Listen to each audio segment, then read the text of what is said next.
This is my domain. My hell. Today we're talking about a case where the crucial evidence that broke it wide open was so disturbing, so unusual. Investigators had quite literally never seen anything like it. And today, you're gonna see it too. I'm Olivia LaVoice, journalist and creator of the Casefile Presents podcast, The Bakersfield Three.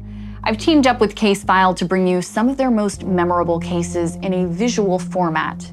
Today's case is based on Casefile episode number 280, The Stockton Arsonist. It was a blazing hot August day in Stockton, California in 1989, when a man we're calling Joseph was driving along the highway with his wife and son. When their car began to overheat, Joseph's wife decided to wait behind while Joseph and his son walked to find help. As the pair walked down the steaming road and cars whipped by, the boy noticed a crumbled up camo jacket on the ground. A military-style unit patch was sewn onto the sleeve. When the boy went to inspect it, he found an unmarked VHS tape buried underneath of it. Out of curiosity, the boy grabbed the tape, and he and his father were on their way. The entire family later on was intrigued, apparently. So when they got home, they all gathered around the television set and put the tape into the VCR. It looked like some type of home movie shot in the darkness. Suddenly, a single-story ranch house came into frame. It was fully engulfed in flames. And then the narration began. A man's voice in a hushed but excited tone began describing the home's fiery demise. You see what I could do, ladies and gentlemen? It seemed fairly clear the person behind the camera was the one who started the fire. He also began addressing someone named Omar. Look at it, Omar. This is what I've been doing on a week's vacation. As the video continued, sirens began to wail in the background. It appeared firefighters were getting to the scene. Suddenly, the tape shifted to an actual horror movie, Nightmare on Elm Street. It wasn't clear if the fire footage had been taped over the movie or if it had been purposely edited this way. The family was obviously horrified and immediately brought the tape to police. Now, arson investigators with the California Department of Forestry took on the case and started by going to the area of the highway where that tape had first been discovered. And sure enough, that camo jacket was still there. Upon inspecting it, investigators found several audio cassette tapes of heavy metal music. There was a glove found in the jacket, as well as a small ceramic skull and a little wooden device used to grind and crush up herbs. Investigators suspected these items could have some sort of devil worship tie-in. Keep in mind, this was 1989, so the US was very much still in that satanic panic stage, which essentially was a mass fear that devil worshippers all over the country were committing all sorts of crimes. And investigators on this arson case noticed the anonymous arsonist frequently referring to hell and evil. Look at it. Look at the fire. This is my domain. My hell. One of the investigators' big questions early on was, did the arsonist intentionally leave these items, specifically that tape, for someone to find, or did the perp intend to come back for it? Regardless, the tape was the best shot investigators had at figuring out who was behind it. Much of what the arsonist said on the recording was hard to make out because he whispered, but the name Omar was clear. Investigators theorized that Omar might be the arsonist term for the devil. They even speculated it was possible he was saying Oma, which is German for grandma. But the most popular theory was that Omar was another man's name, possibly the owner of the home being burned to the ground.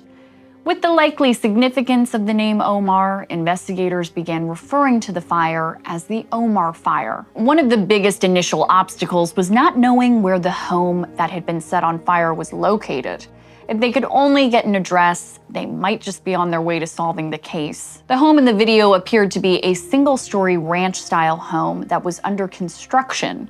Investigators combed through reports of house fires in the area to see if anything appeared to fit the bill. but they kept coming up empty. They began to wonder if the fire even happened in California, period. And dread began to set in for quite a few of the investigators, one who apparently couldn't sleep after watching the tape. And others feared that this might just be the start of a crime spree that would escalate, and quickly. For example, the New York-based serial killer, the son of Sam, started out with arson before moving on to murder. Investigators spent a full year trying to find the location of the Omar fire before ultimately deciding they needed the media's help. So they went to the producers of the primetime television program Unsolved Mysteries, the best. The episode aired in September of 1990. The night the episode premiered, one viewer felt a wave of shock fall over him as he saw a clip of that disturbing video. His name was Ed, and he lived in Redwood City, California, about 80 miles west of where the videotape had been found a year earlier. Ed immediately recognized the burning structure as a home that had been built behind his.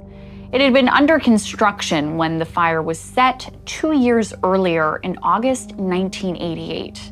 The tape was found almost exactly 1 year later. Ed immediately called the Unsolved Mysteries tip line, and it turned out he wasn't the only viewer who recognized the house. The contractor of the home, a man named Bill, had poured quite a lot into that house. It was over 4,000 square feet, built in Redwood City's Emerald Lake neighborhood. It was an expensive project, with the home valued at just under $900,000. Now think about how much money that was in 1988. Today, that would be more like $2,250,000. Anyways, when Bill discovered his project had been burnt to the ground, he reportedly sat by the ashes and wept. And when the home was later rebuilt, he even paid employees to stay overnight and stand guard. He could not believe his eyes when he saw the footage on Unsolved Mysteries of his home being burnt to the ground.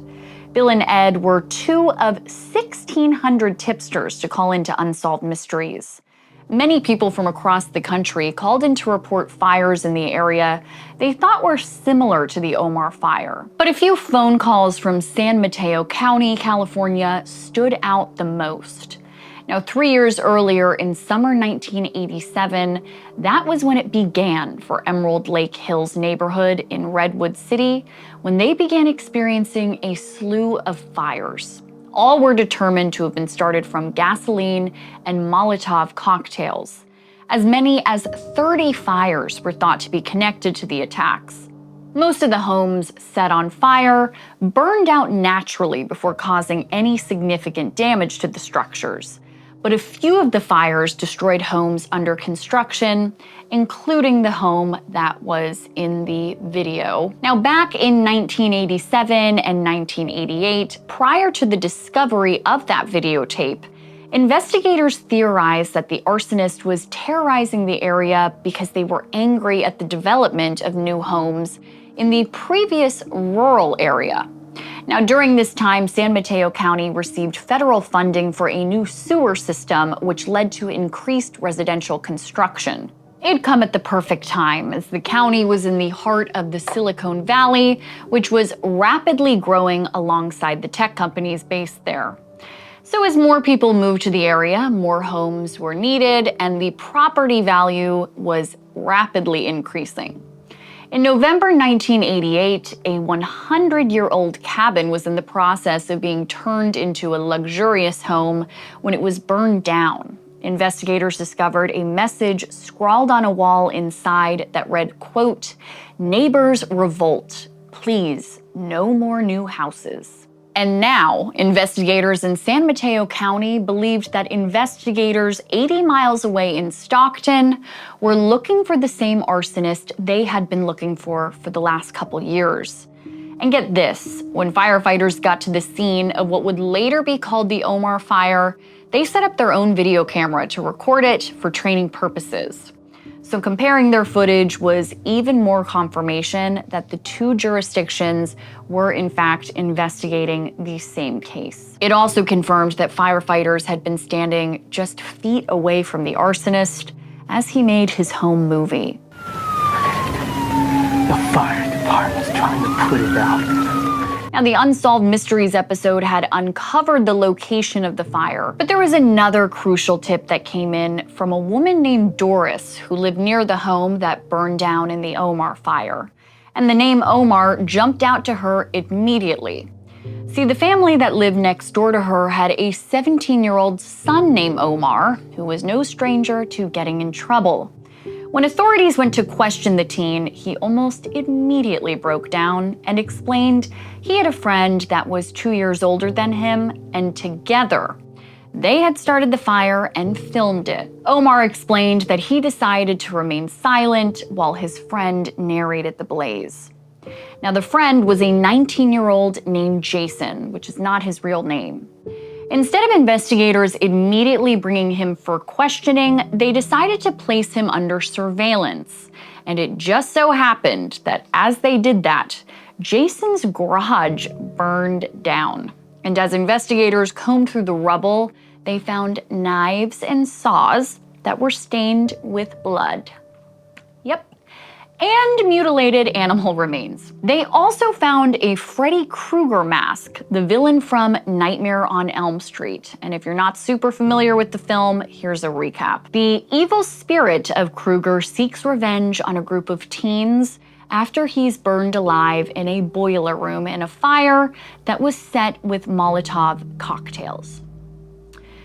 Now, after discovering all of this, investigators brought Jason in for questioning. And just like with Omar, Jason was quick to crack. Investigators believe Jason was a very troubled young man. He was described as being sullen and withdrawn one moment and deeply emotional the next. When investigators searched Jason's home, they found other videotapes that he made that appeared to follow the media coverage of the Omar fire. He also had footage of black spray-painted letters on a wall that read, "No more houses," which was strikingly similar to the graffiti found at the 100-year-old cabin that was burnt down in 1988. There were also more home movies with Omar in them. One appeared to be Jason walking around with a hunchback and vampire mask on.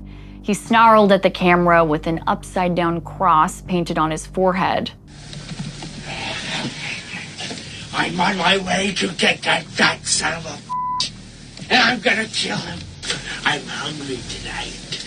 Because tonight is the night where all evil and satanic worshippers come, where Satan rises again and fulfills the destiny of hatred and evil and sin. In another clip, Jason is shown wielding a knife at a dummy he refers to as father.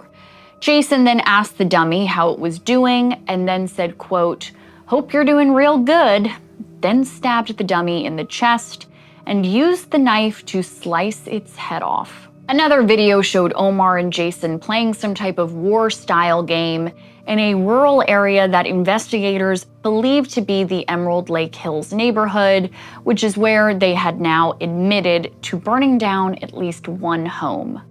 Now, investigators' opinion in terms of if these two had motive definitely differed. Some say they didn't, and others say they believe that the boys were upset about the construction in the area that they seemed to enjoy hanging out at. In total, arson investigators linked Jason and Omar to the burning of 11 buildings and a total of 15 separate grass fires. Investigators estimated that they caused over $2 million in damage. Even though Jason was 19 at the time of his arrest, he was 17 at the time of the Omar fire and other crimes. So both he and Omar were tried as juveniles. Omar served time in a juvenile detention center and Jason was sent to a mental health hospital. Now, this is pretty fascinating to me. The boys' identities have never been publicly released, so it's really not known what's happened to either of them after they were sentenced. But according to some online sleuths who have said they believe that they have uncovered Jason's true identity, he died in 2017 at the age of 45 after walking along a highway in San Mateo County, where he supposedly tripped and stumbled into the road. Now, although the fire took place about an hour and a half away from Stockton, California, where the tape was found, The case remains heavily associated with Stockton, and it is still a mystery why or how Jason and Omar's tape got there in the first place. Well, I would love to hear your guys' thoughts about this one in the comments. Thank you for watching. Until next time. Good night, ladies and gentlemen. Your house is next.